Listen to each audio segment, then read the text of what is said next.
Not safe for work. What was your most embarrassing trip to the doctor? Story 1. Pretty sure I might win this one. Went to my family doctor with butt and stomach issues. And on the drive over, I was convinced she was going to stick the old finger up the bum for the first time. I'm a male 30s. When I got there, I told her my issues. She told me to get up on the exam table. As she turned around to get gloves, I was like, well, here goes, and proceeded to pull my pants down and bend over the exam table. She turned back around and audibly gasped in surprise at my bare beep bent over. Then she said, I only need to feel your stomach. You can pull your pants up. Beat my life. I physically cringed from this one. I was seeing a doctor for my yearly physical. He was going to check my prostate. I'd been over and dropped trouser. He was in the process of applying lube to his finger, and his cell phone rang. I can ignore the unprofessionalism of him not putting his phone on silent. However, answering the phone was a bit much.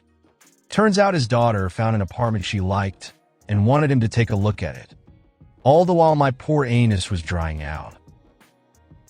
Story 2. About 7 years ago, I woke up in the morning, yawned nice and wide, and pop dislocated my jaw stuck wide open. One trip to the ER later, the doctor safely popped it back in place. Easy, done and done, no pain. Grabbed some coffee on the way back. Went for another yawn since I was still tired. Pop!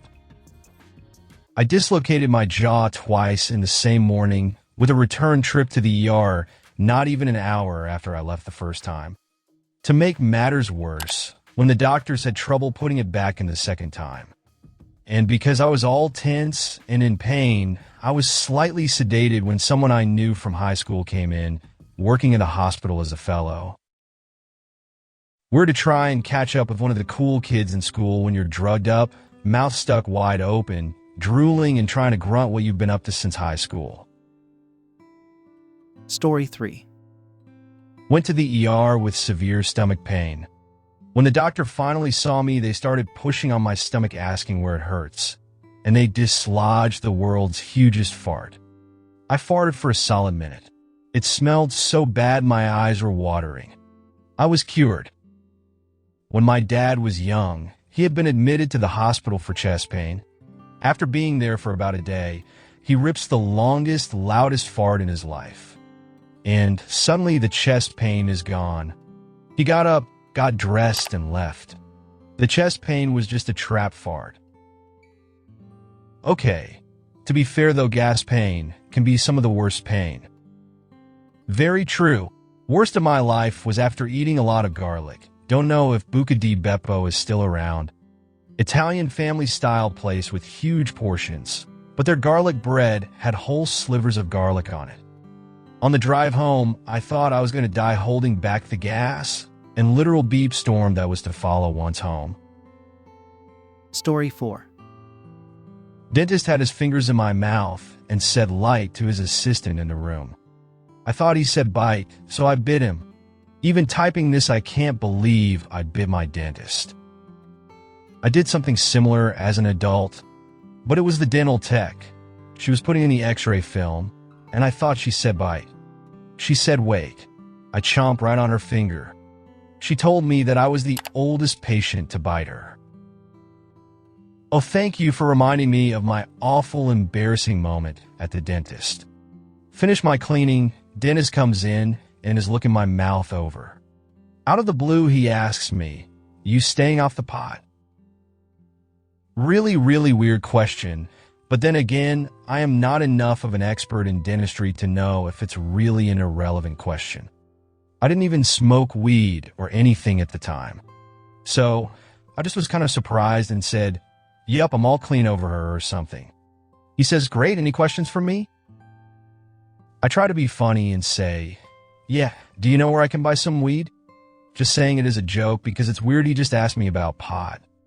I realized pretty quickly as he is staring at me, completely baffled, that I have misread the situation. Then it clicks. I say, I'm sorry. I'm just realizing now. Did you ask me if I'm staying off pop, like soda? He nods his head yes. I actually just got up and walked out at that point, lol. It was pretty rough. Story 5. Went to the urologist for testicle pain.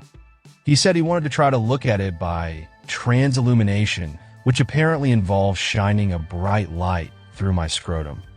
I thought, okay, he's going to use some fancy equipment or something. Nope. He just flicks the lights off, whips out his personal phone from his pocket, turns on the flashlight, and proceeds to snug it right up underneath my ball sack. Not really embarrassing, but kind of weirded out that this doc is walking around with the mustiest phone in town.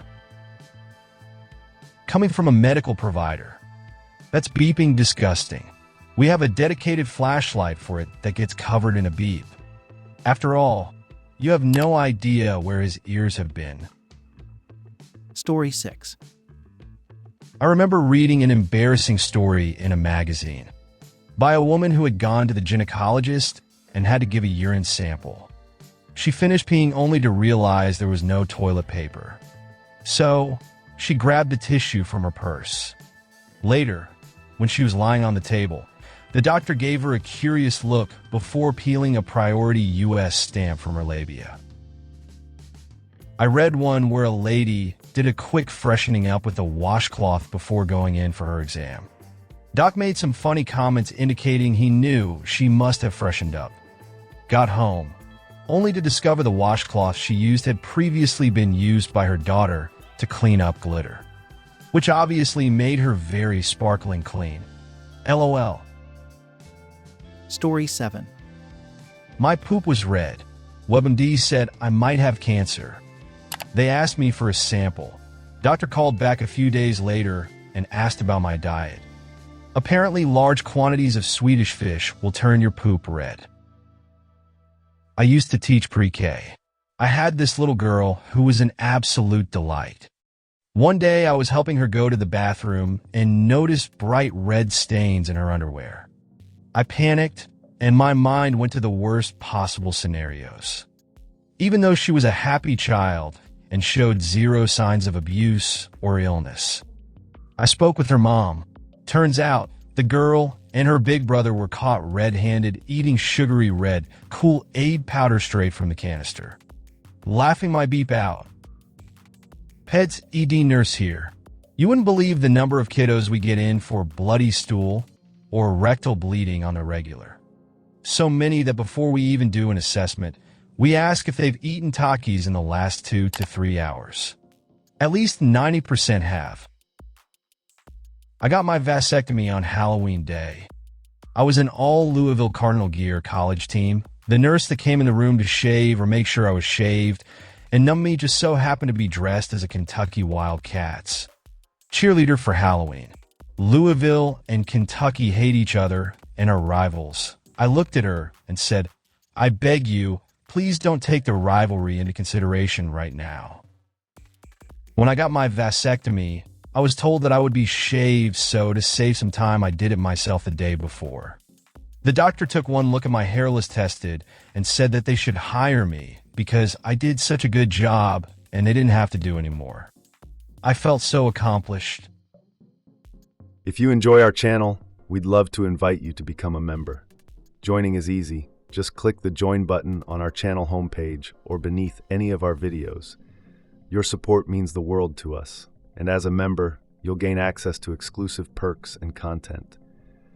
Thank you for being part of our community. We look forward to welcoming you as a member soon.